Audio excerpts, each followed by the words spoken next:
بسم الله الرحمن الرحيم.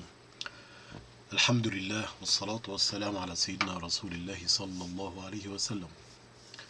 اللهم علمنا ما ينفعنا وانفعنا بما علمتنا وزدنا علما وألحقنا بعبادك الصالحين. Dear brothers and respected sisters, inshallah we start today with this new series which talks about the names of Allah subhanahu wa ta'ala. However, before we start, one has to be very cautious about key principles, especially as Muslims, in what we do and how we go about doing things. So the question has to be, when one starts recording these recordings or writes a book, or even the listener who's listening or reading the book, what are they wanting from this series of recordings? Islam teaches us that one has to be purposeful in their ways and has to be objective in their ways. Purposeful meaning that what they do has purpose, and objective meaning that they have something that they want to achieve. So this raises the question, what are we here to achieve? Are we here just for the person that's speaking to present information and knowledge that he's read and he wants to convey it? Is it just about repeating what's already there? Is it about, let's increase the quantity of recordings that speak about Allah subhanahu wa ta'ala because that's our way of glorifying Allah subhanahu wa ta'ala? Is it just about the person that's speaking is wanting to talk about the names of Allah subhanahu wa ta'ala because he has a duty to spread the teachings of Islam, so let's press the record button and start talking about the names of Allah subhanahu wa ta'ala, which undoubtedly is the greatest, one of the greatest things that we can talk about because it's about Allah subhanahu wa ta'ala. What is the actual purpose of these recordings, and what is the objective behind these recordings? First of all, so that we can appreciate the idea behind these recordings, it's important to remember that everything Islam teaches us, whether it's the Quran, whether it's the Sunnah, whether it's the names of Allah subhanahu wa ta'ala, whether it's the manners and teachings of the Prophet sallallahu alaihi wasallam, all of this, it's intended for us to develop in character and to refine ourselves. And this has to be very, very clear, because what you'll find and we spoke about this in the recordings of the Quran, there's a series, a separate series on the YouTube channel where it talks about the Quran, and we'll be talking about verses of the Quran, going through inshallah the whole Quran if Allah allows us and gives us life. What we mentioned on there, we'll repeat again here inshallah, is that every single teaching is relevant to every person. Just because there's a verse in the Quran, for example, that talks about the hypocrites or talks about the non-believers, it doesn't mean it's irrelevant to a believer that may be reading that verse. Because we are here to be characterized with certain characteristics and to have certain teachings practice in our life, but also there are things that we have to refrain from and things that we have to be careful of, and attributes we have to be conscious that we're not falling into, or they're not creeping into our character, whether we are realizing or not realizing. And the same goes with the names of Allah subhanahu wa ta'ala. The names of Allah subhanahu wa ta'ala is not just about a basic common level of or common level, a very shallow approach where we're just here to find out the meaning. We're not here just to find out the meaning because that's a basic level. We're not here just to understand the deeper meaning, although that's much better, but that's not the end result, that's not the intention, the ultimate intention of the names of Allah subhanahu wa ta'ala.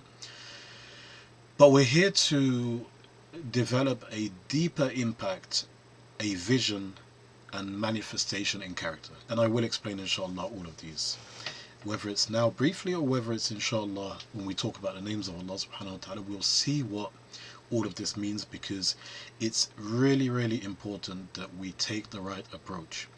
Taking this knowledge, or any knowledge, Quran or Sunnah, taking it just as scattered information or scattered verses that one reads from time to time, this verse or that verse, or from time to time gets to know the meaning of this verse and that verse.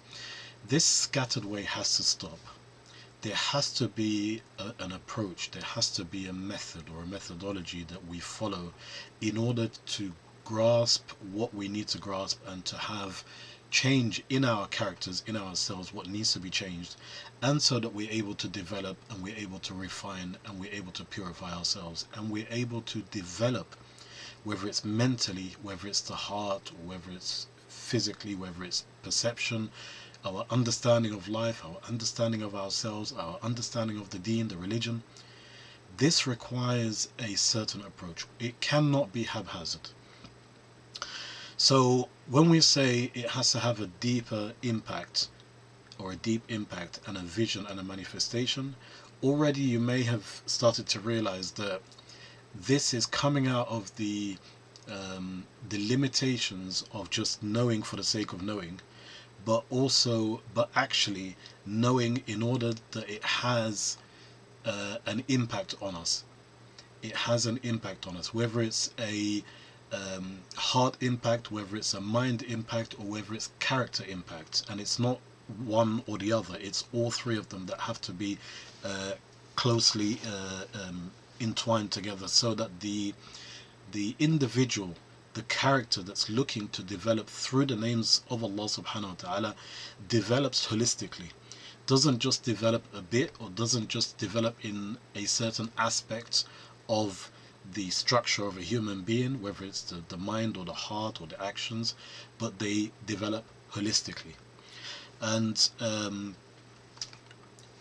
when they develop holistically, they develop in a very godly way, and all aspects develop in a godly way. If we go back to, and here I refer you, whether you'd like to go back to the book or to the recordings, inshallah, they're both available, both in English and Arabic. The book I wrote called The Sacred Journey, Islam, Iman, Ihsan, in the beginning of the book, because people may think that just reading this hadith of Sayyidina Jibreel, which mentions those keywords, Islam, Iman, Ihsan, it's just one of the thousands or tens of thousands of hadiths that we just read just for the sake of understanding or gaining some knowledge, or just listening attentively to what the Prophet ﷺ is saying to us. That's part of it, and that's the beginning of the process. But there has to be more to it.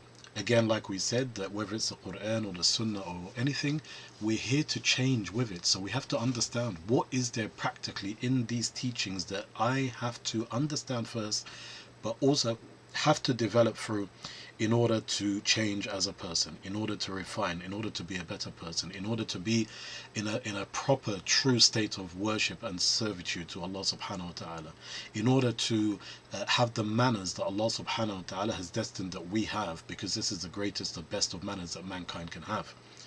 So one has to be very careful of this. So what we mentioned in the book, these three keywords, Islam, Iman, Ihsan, it talks about three aspects of the religion. It talks about Islam, which is the fiqh, which is the jurisprudence, which is the practical teachings of the religion. It talks about Iman, which is the Aqidah, which a lot of people think it's limited. The Aqidah is limited to the heart. They're correct, because the Aqidah, which is the faith or the principles of faith, anything relating to Allah and the prophets and messengers and the ghaib or the unseen, yes, this is knowledge that has to be affirmed in the heart. But first it starts with the mind. Because if one has a wrong perception, say, of Allah subhanahu wa ta'ala, or a wrong or misinformation about the prophets, for example, peace be upon them, then having this information affirmed in the heart is actually dangerous.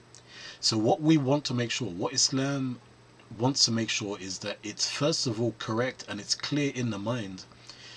Then it starts to penetrate the heart, and then it starts to deepen and tighten in the heart. So it's unshaken belief, and it's belief that one is very, very firm, or belief that is firm in one's heart.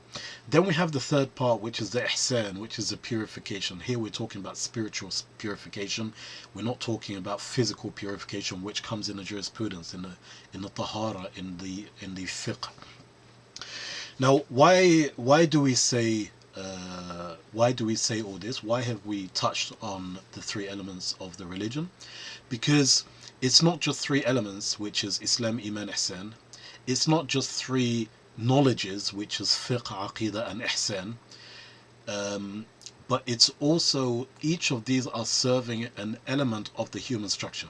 So the Islam, which is the fiqh, it deals with the practicalities, such as how to fast, how to pray, judicial system, marriage, divorce, bringing up children, etc. So this is all the physical things. So this works to govern and discipline the physical side of a Muslim in their actions, in every aspect of their practical life and their practicing of the religion. The Iman, which we said starts with the mind, it governs and disciplines the perception. The perception, like we said, if we have a wrong perception of Allah or the prophets, then we're in a lot of danger. So it corrects that. And then the third one, which is the purification of the heart, or the ihsan, purification, spiritual purification, this works on the heart and on the nafs. So you can see that the structure of every person, which is the heart and which is the body and the mind and the heart, and comes into the heart, the nafs, the self as well.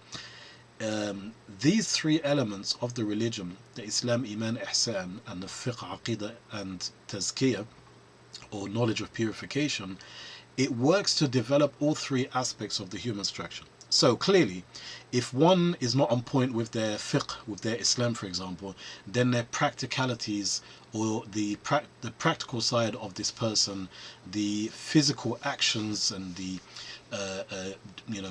they're going about doing their practical things in life, it will have issues. Likewise, someone may be on point with their understanding of fiqh and the practicalities, but their heart, for example, they have diseases in the heart, such as, for example, a level of envy. It doesn't have to be the very apparent envy that we all know, or a level of arrogance, for example, which could be hidden arrogance. It doesn't have to be the apparent arrogance that we all know. So what we're trying to say here is that Islam teaches us that we work on all three elements together, because Islam and the Quran and the Sunnah is here to discipline us holistically. Now, again, why do we say that? And now let's link this back to what we're talking about when it comes to the names of Allah subhanahu wa ta'ala, is we're looking to serve the heart, we're looking to serve the mind, and we're looking to serve the actions of the individual. And this is why we say that every name of Allah subhanahu wa ta'ala, it needs to have a deep impact, but also it has to create a vision. And when we say vision, just to explain that part, when we say vision, we're talking about the way that someone views something, a mental image of something, what you want to be in accordance with that name. So, and then we have the manifestation, but here we talk about the manifestation is how someone can then be how someone can change in character according to that name. What can they take from that name? And this is not relevant to every name, because there are names that we cannot attribute towards ourselves. So again, just to wrap up this aspect, the impact, so we said deeper impact, a vision, and a manifestation in character. So the impact is a deep sense of majesty, this feeling, this majesty of Allah subhanahu wa ta'ala, feeling that Allah subhanahu wa ta'ala is great with these names. Especially when we come to talk about the names, we will talk about the names in terms of the meaning, but we will also make a complete separation between the meaning that it relates to Allah subhanahu wa ta'ala and the meaning that relates to mankind. So when we say mercy, for example, Allah is all merciful, but His mercy, or our mercy, is not like Allah's mercy, of course, because Allah is the creator and we are the creation. So that's very important, but inshallah these will become a lot more clearer as we go on, inshallah. So, but the impact, when we come to know about Allah subhanahu wa ta'ala, it should have, or when we get to read the names and get to learn the names of Allah subhanahu wa ta'ala, we will understand that there has to be a deep impact and a sense of perfection and devotion and love towards Allah subhanahu wa ta'ala. But also when it relates to mankind, because like we say, Allah is all merciful, but human beings can have mercy as well, we will see that we are the total opposite. That we are limited in our mercy, that our mercy is never going to be there's no comparison whatsoever with the mercy of Allah subhanahu wa ta'ala. All of this inshallah will be very, very clear as we go on, but just so that we can highlight from the beginning that we're not in a rush to rush through the names of Allah subhanahu wa ta'ala. If we're truly sincere and we insist that we want the three things that impact the vision and the manifestation, then it's really important that we will take our time, because we want to digest every name and we want to get to a point where we have created a vision and we do have some level of manifestation in our character, or some level of change in our conduct, in our character. And this requires that we take things slowly. It doesn't mean that we will have many recordings for each name. No, we'll have one recording for each name, because we'll be going straight to the points. But it just means that not to be in a hurry to go through all the names. You may want to read one of the names every month. Or you may want to say, I'm not going to read it every month, but I'm going to base it on the fact, and this is the most correct way of doing it, I'm going to base it on how I'm changing with these names. So with the first name, for example, it may take a month. With the second name, it may take 3 months. That's not a problem, because we are at least changing with these names, and that's what we want.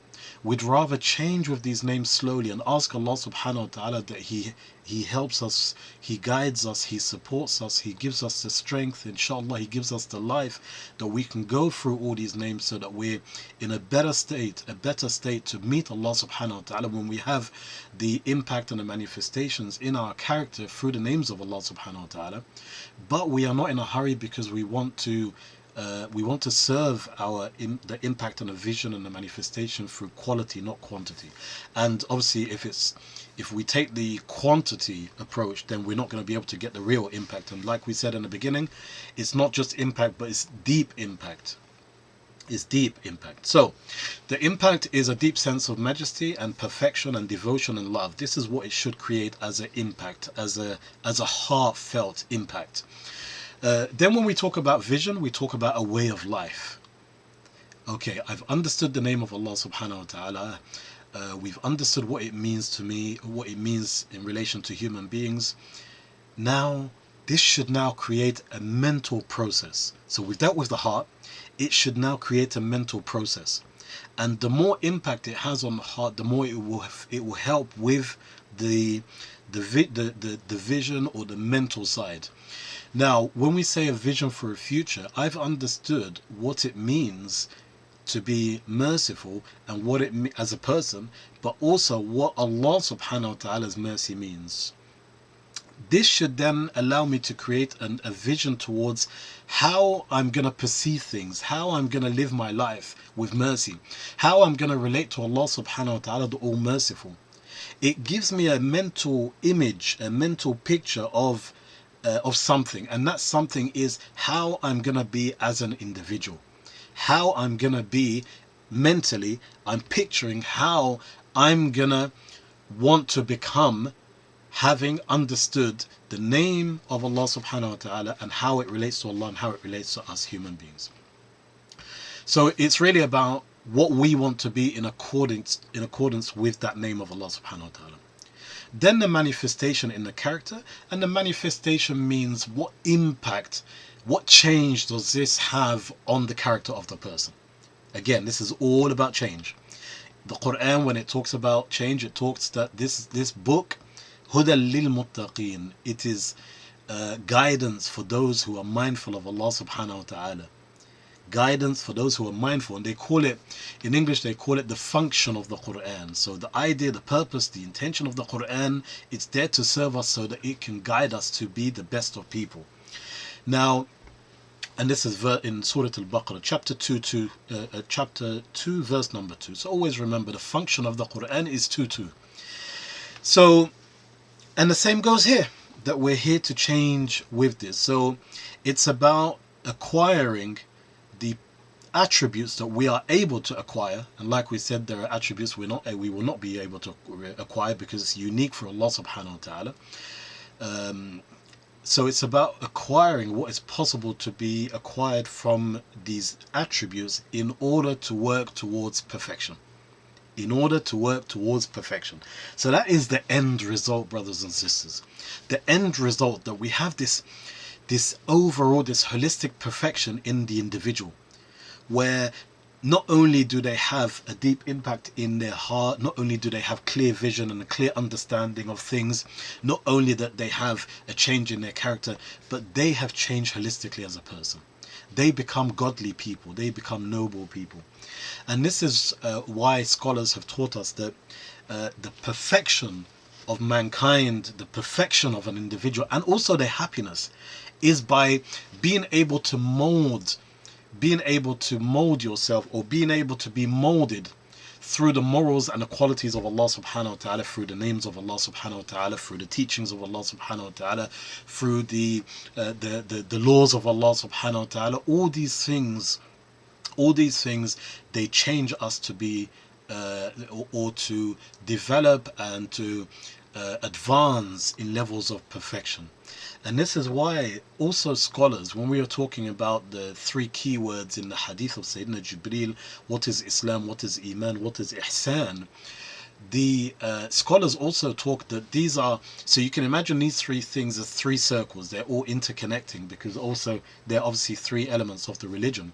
But some scholars also talk about that these are levels.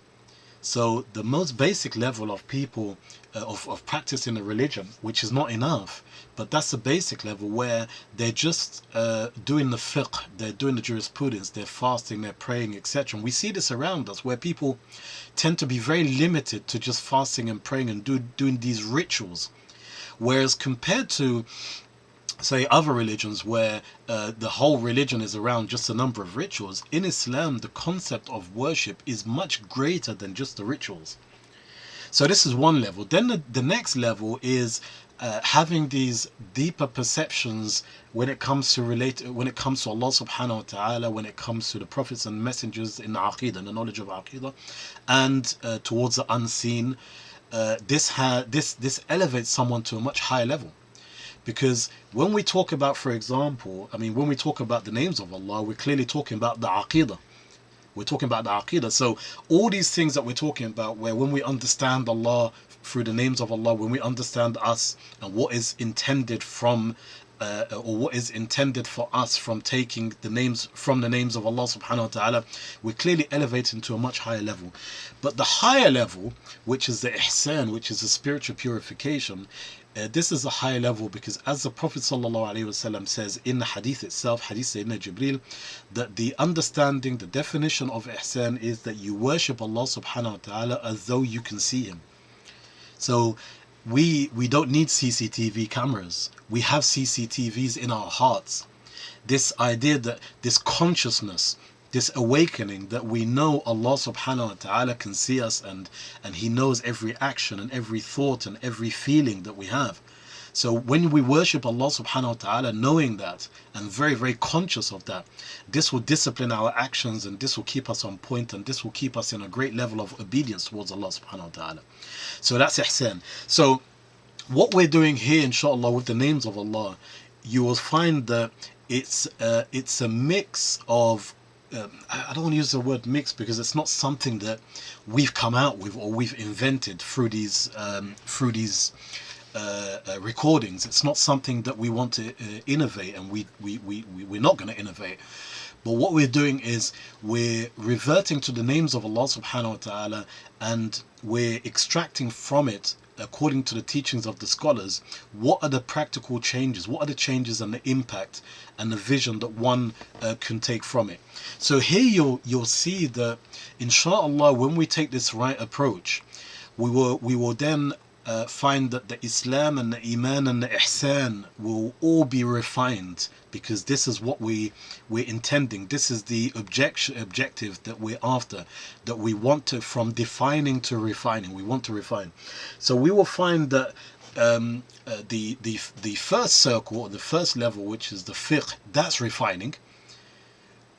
Not because the names of Allah talks about the fasting and the praying, and of course not, but what we're saying is the practical conduct. We said that Islam, the fiqh, it develops the practical side of the Muslim. So with the names of Allah, we're refining our practical conduct. So in everything that we do, we're doing it in a much perfected way. Because if we imagine that we're fasting, if we take prayer for example, that we're standing in front of Allah subhanahu wa ta'ala. Now when we get to know the names of Allah, we will be able to glorify more and more who we're standing in front of. So we're not here to talk about the practical side of the practicalities or the practical teachings of the religion in terms of the fiqh, but we're saying that this will serve in refining our character so that our practical elements and practical conduct, whether it's rituals or any aspect of worship or any dealings amongst people or any dealings amongst creations, not just human beings, this will be refined. Now, with the iman, the aqidah, of course, the names of Allah subhanahu wa ta'ala, it comes under the knowledge of aqidah. But also our perception towards Allah subhanahu wa ta'ala and the prophets and messengers and the ghaib or the unseen, once it develops and we learn more about it through the names of Allah, and it's not enough just to take it from the names of Allah or just to learn from the names of Allah. We have to go and study the teachings of Aqidah as well. We have to study the teachings of Aqidah through the right sources of information and the right scholars. Now, when we get to know the names of Allah subhanahu wa ta'ala, we then know who we're talking about. When we think about our relationship with Allah subhanahu wa ta'ala, when we think about our worship and this is our purpose of creation, when we think about how we conduct ourselves, when we think about being true slaves and true worshippers of Allah, we know when we say Allah, we know who we're talking about. Because as we'll see inshallah when we talk about the name Allah, the name Allah encompasses, because it relates to the being of Allah subhanahu wa ta'ala, it encompasses all the names of Allah subhanahu wa ta'ala. So when we say Allah, He is Allah ar-Rahman, ar-Rahim, al-Malik, al-Quddus. All the names come under the name of Allah subhanahu wa ta'ala. So that then develops our aqidah, and then it affirms in our heart, as we said earlier. Then when we talk about the deeper impact, the manifestations as well, we're also talking about the ihsan. When we feel that, okay, I used to know Allah subhanahu wa ta'ala in a very, very shallow way. In a very, very shallow way. Now, the scholars say, I'll say this in Arabic and then in English inshallah, al-mu'amala ala qadr al-ma'rifah, that your relationship, and this is a general concept by the way, your relationship is much dependent on your knowledge. So a relationship with a friend, for example, when they have a deep relationship with a friend, it depends or it relies on the level of how much they know this person, or how much interaction they've had, or how much they know about their character, maybe about their life, maybe about, it's the same with Allah subhanahu wa ta'ala. The more we know Allah subhanahu wa ta'ala, the more the relationship will change with Allah subhanahu wa ta'ala. We cannot expect to have a deep relationship with Allah subhanahu wa ta'ala, even if we're sincere about it, but we don't have any knowledge about Allah subhanahu wa ta'ala. So clearly, inshallah, when we get to know more about Allah subhanahu wa ta'ala, the ihsan element will improve as well, because like we said, the definition of ihsan, according to the hadith, was that you worship Allah as though you can see Him. So when we get to know more about Allah subhanahu wa ta'ala through His names, it becomes real. It's not just alhamdulillah that we say after eating as just a word that just comes, flying through our tongues. When we say bismillah when we start to eat, when we say in the name of Allah, bismillah, we know who Allah we're talking about. When we say in standing before Allah subhanahu wa ta'ala in the salah, or mentioning the name Ar-Rahman or Ar-Rahim, we've now known what Ar-Rahman Ar-Rahim means, and it becomes something real in our life and in our heart. It's not something shallow. It really takes you and it shakes your heart, because you've known about the name of Allah subhanahu wa ta'ala, Ar-Rahman or Ar-Rahim. So then when we come to worship Allah, according to the definition of ihsan, when we come to worship Allah, we worship Him as if we can see Him, because He becomes real. It becomes real. We've gained knowledge and understanding about Allah subhanahu wa ta'ala. So these are very, very important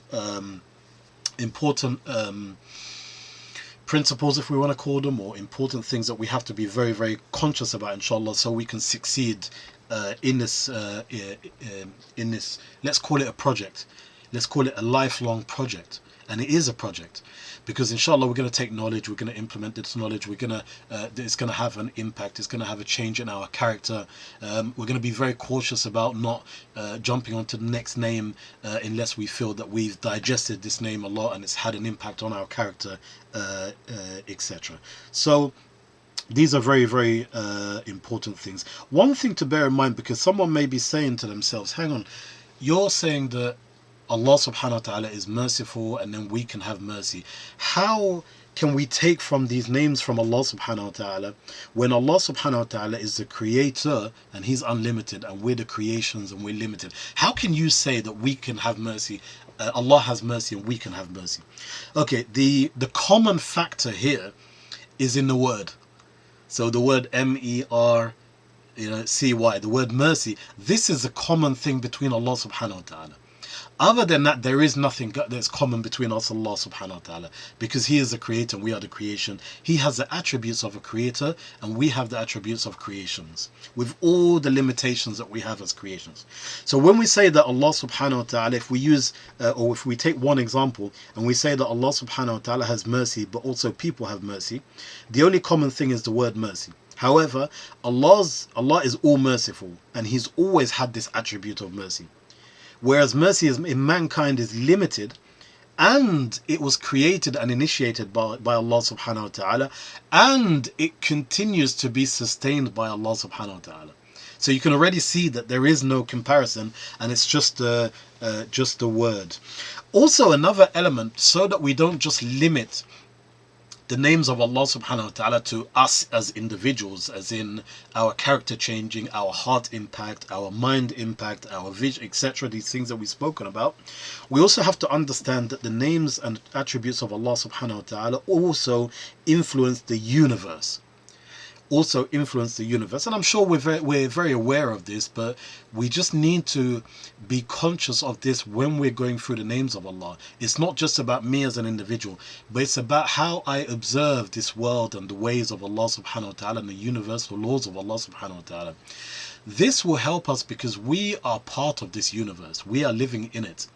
So we can't just say that I want to change as an individual to work towards perfection and happiness through being molded by the morals and the teaching or the names and the qualities of Allah subhanahu wa ta'ala, but also being able to observe the world around us in accordance with the names of Allah subhanahu wa ta'ala, because like we say, the names also influence the universe that we live in. So what is the process? What is the process that we'll be taking, inshallah? This is something I'll conclude with. But just before that, just three key points that we want to talk about, inshallah. The first thing is that, does Allah subhanahu wa ta'ala just have 99 names?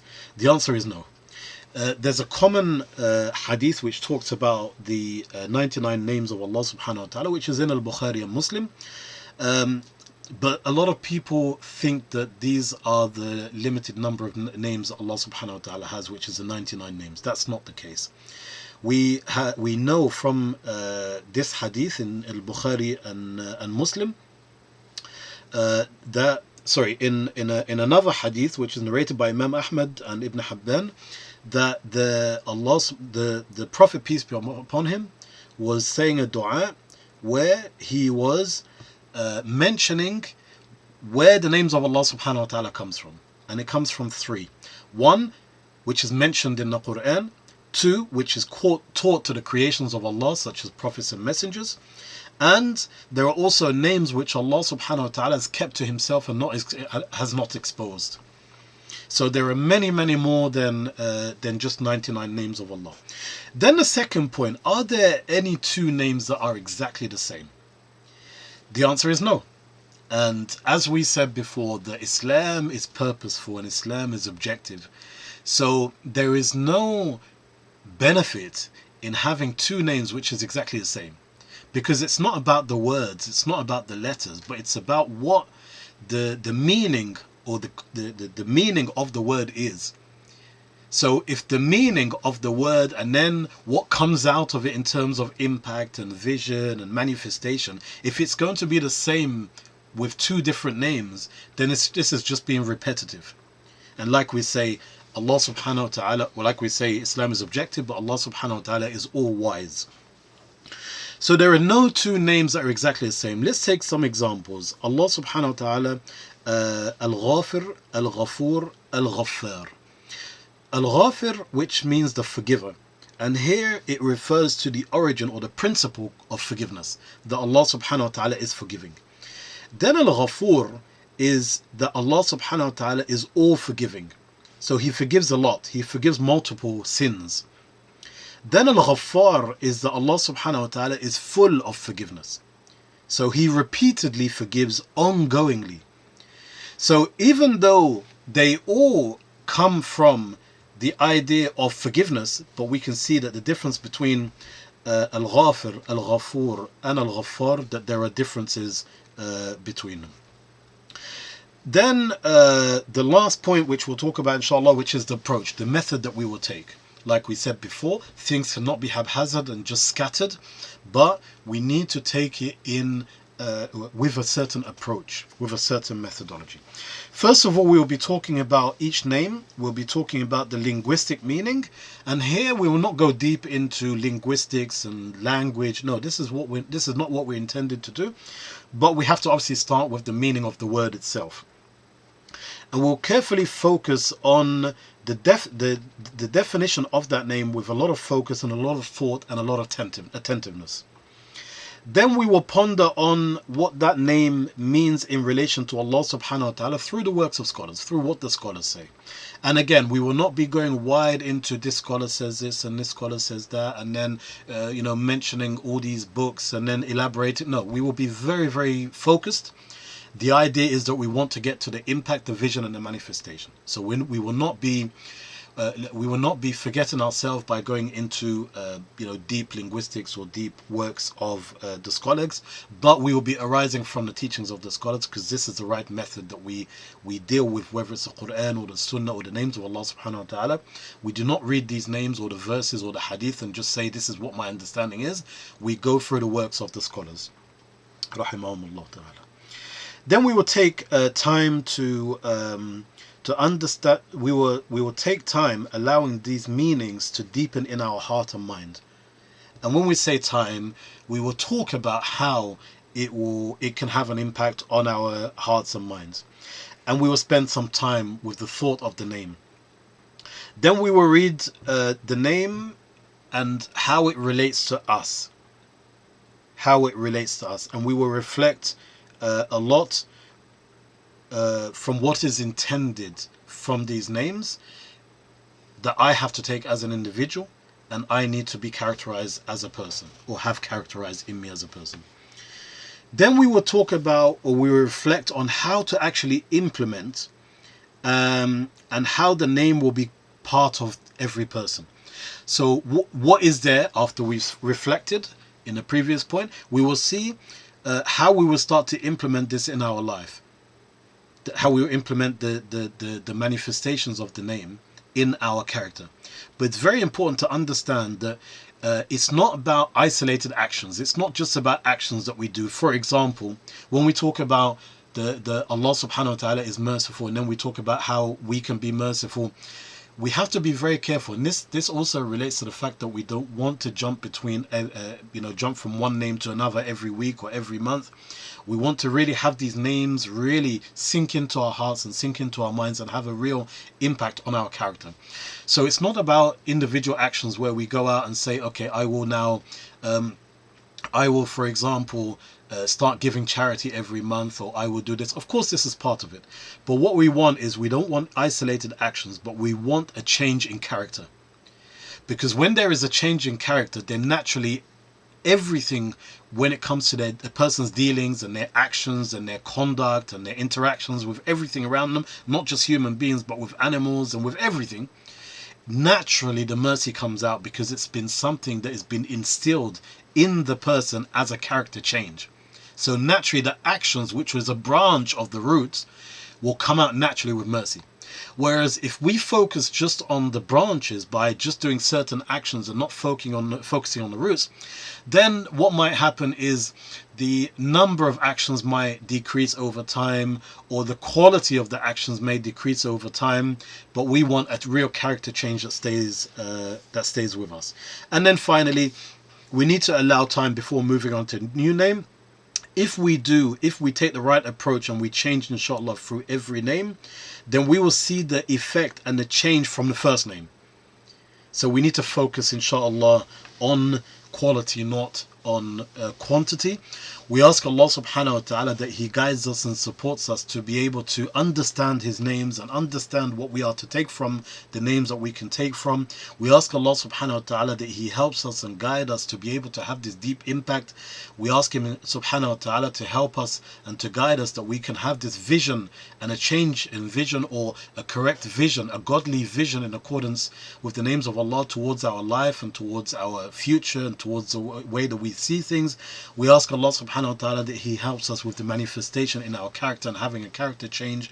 And surely and definitely we will not be able to do anything without Allah subhanahu wa ta'ala. La hawla wa la quwwa illa billah. That we have nothing, we have no strength, and we have no ability except with Allah subhanahu wa ta'ala. So we have to start, before we indulge into the names of Allah subhanahu wa ta'ala, we have to start by yearning to Allah and praying to Allah and saying in our sujood and saying in times of dua and times of talking to Allah subhanahu wa ta'ala.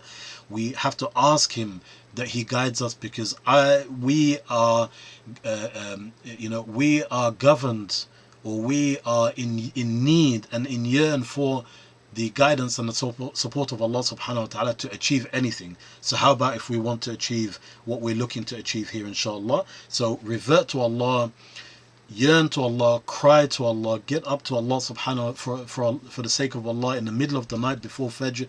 Pray a couple of rak'at inshallah, with the intention that Allah subhanahu wa ta'ala helps us and guide us to be able to be chosen, inshallah worthy, that we may be characterized with the teachings and the manifestations of the names of Allah subhanahu wa ta'ala. Walhamdulillahi rabbil alameen.